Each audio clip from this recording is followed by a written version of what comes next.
Hi అండి, అస్సలాము అలైకుం. ఈరోజు ఈ వీడియోలో బొంబాయి రవ్వతో చాలా లైట్ సాఫ్ట్గా ఉండే టిఫిన్ చూపిస్తాను. దీంట్లో కూరగాయలు కూడా వేస్తాం కాబట్టి చాలా హెల్దీ కూడా.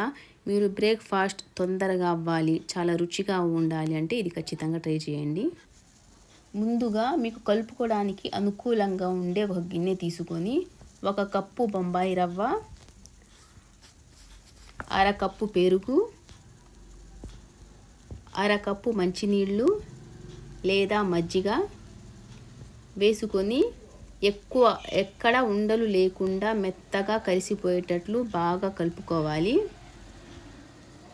బాగా కలిపిన తర్వాత ఇది ఒక 10 నిమిషాలు పక్కన పెట్టుకుందాం. ఇక్కడ నేను ఉడకబెట్టుకున్న 2 మీడియం సైజ్ బంగాళదుంపలు తీసుకున్నాను. దీనిని మేము తోలు తీసి స్మూత్గా పేస్ట్ లాగా చేసి పక్కన పెట్టుకుందాం. తర్వాత ఈలోపు రవ్వ కూడా పెరుగులో బాగా నాని ఉంటుంది. చూడండి, 10 నిమిషాల తర్వాత చూస్తున్నాను. మీకు బాగా గట్టిగా అనిపిస్తే కొంచెం మజ్జిగ అయినా కొంచెం మంచినీళ్ళు అయినా బాగా కలుపుకోవచ్చు. తర్వాత దాంట్లో బంగాళదుంప పేస్ట్ వేసి బాగా కలుపుకోవాలి. ఈ పిండితో మాకు ఈజీగా 4-5 దోశలు అయితే అవుతాయండి. ఇది హెల్త్ కూడా చాలా మంచిది. దీంట్లో కూరగాయలు కూడా కలుపుతాం కాబట్టి చాలా మంచిది. మీరు పిల్లలకు బ్రేక్ఫాస్ట్లో చాలా తొందరగా కూడా ఇద్ది. తర్వాత దాంట్లోనే కొంచెం జీలకర్ర,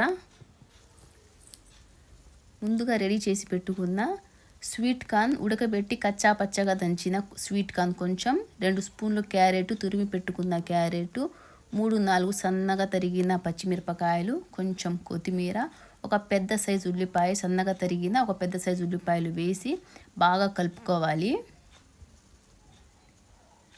నేను దీంట్లో మా ఇంట్లో ఉన్న మాకు నచ్చిన కూరగాయలు వేస్తున్నానండి. మీరు వేసుకోవాలి అనుకుంటే మీకు ఇష్టమైన కూరగాయలు, ఆకుకూరలైనా దీంట్లో వేసుకోవచ్చు. తర్వాత మీకు రుచికి సరిపడా ఉప్పు, కారం వేసి బాగా కలుపుకోవాలి. స్టవ్ మీద ప్యాన్ పెట్టుకొని ప్యాన్ వేడయ్యాక కొంచెం నూనె రాసుకొని దాంట్లో ఒక గరిటె పిండి పెట్టుకొని చేత్తో వెడల్పుగా చేసుకోవాలి. అంత మందంగా కాకుండా అంత పల్సగా కాకుండా నేను చూపిస్తున్న విధంగా చేసుకొని మూత పెట్టి ఒక 2 నిమిషాలు కాలనిద్దాం. ఒక 2 నిమిషాల తర్వాత తిప్పేసి ఆ వైపు కూడా ఒక 2 నిమిషాలు కాలనిద్దాం.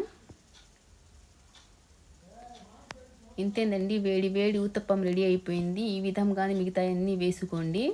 దీంట్లో ఏ పచ్చడైనా బాగుండిద్దండి. పచ్చడి లేకపోయినా ఉత్తిగల తినేసినా బాగుండిద్ది. ఈ వీడియో మీకు నచ్చినట్లయితే ఒక చిన్న లైక్ చేయండి. నెక్స్ట్ వీడియోలో మళ్ళీ కలుద్దాం.